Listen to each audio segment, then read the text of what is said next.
If you've watched any Cataclysm videos before, you've probably heard me mention that we build computers from around about $1,500 to about $20,000 or more. So let's take a look at what goes into a PC for just under $10,000.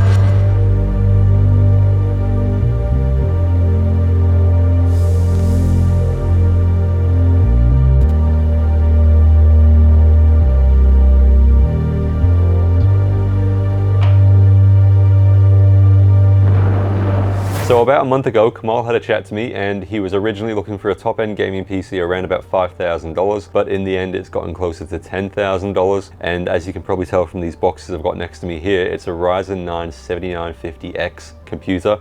And you can probably tell from the size of that graphics card, it's a 4090. So I want to show you what goes into this PC for close to 10 grand. Now, first appearances, it's clearly a very impressive PC. We've got a huge graphics card, nice cooler, nice fans. This thing is powered by the Ryzen 9 7950X. It's just come out at the time of making this video. Kamal is the first person to get a 7950X PC from us, and we're really impressed by the power of it. It's a pretty incredible processor. We will make a video that's more in depth on these new 7000 series AMD processors. We have cooled it with the NZXT Kraken Z73 liquid cooler. That's a 360mm.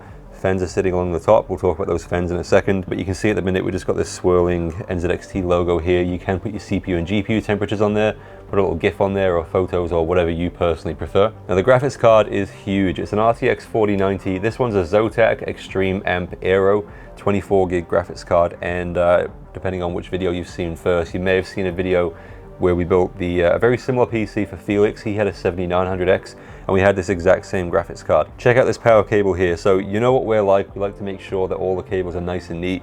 We've got braided cables all the way around, but on these 4090s, they have a very specific kind of connector. It's a 12-pin. It's a new NVIDIA connector, but the problem with these 4090s is they have 4 PCI Express cables coming out of them. And the worst part is it's not a single thread to the back, so it keeps it nice and neat. It's unfortunately 4, and it comes out right here. So trying to make that look nice is very hard in the first place because there's a lot of cable. So the RAM is also pretty crazy. Kamal could have just gotten some mediocre RAM and you're gonna get pretty much the same FPS, but in the future, as the processor gets used more, if you drop in like a more powerful graphics card, or if you play a game like Valorant, which is very CPU bound, then this 7950X will benefit from faster RAM. We've got G.Skill Trident RGB, and this is 6000 megahertz CL30. Now, just before I go off the RAM topic, just to kind of explain the megahertz and CL rating to you, a lot of people ask me for like 6000 megahertz RAM or 3600 megahertz RAM, but you're kind of forgetting there is also the CL rating. There is more to it than just megahertz and CL rating, but the CL rating is a pretty good indicator of how fast the RAM is actually going to be. So you want a low CL rating and a high megahertz rating, and that's how you actually get faster RAM. So for example, if you're going to get DDR4 and you're looking at 3200 megahertz or 3600 megahertz, the part that nobody really talks about is that CL rating, because if you get 3600 megahertz, it's the same price as 3200 megahertz, but the 3600 is going to be CL18, whereas the 3200 is CL16, so they're both going to be pretty much the same performance.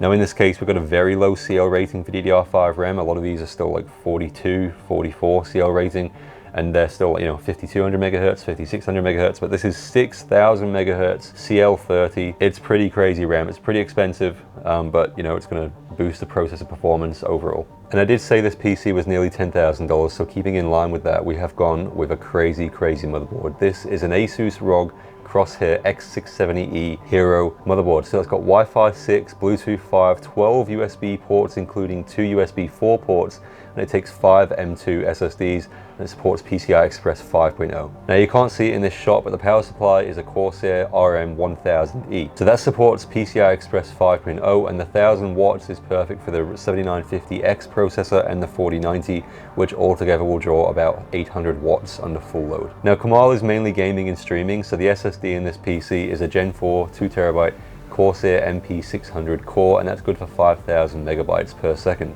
You can see looking around the case as well, we've again gone with the Lian Li Infinity Fens.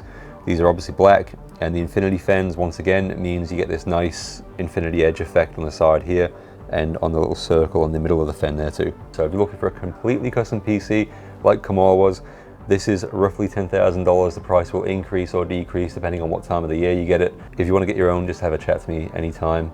And if you like this video, make sure you subscribe on YouTube. Follow some of the stuff we're posting on there. We've got heaps of videos coming out really soon. And in the comments section, let me know what you want to see next.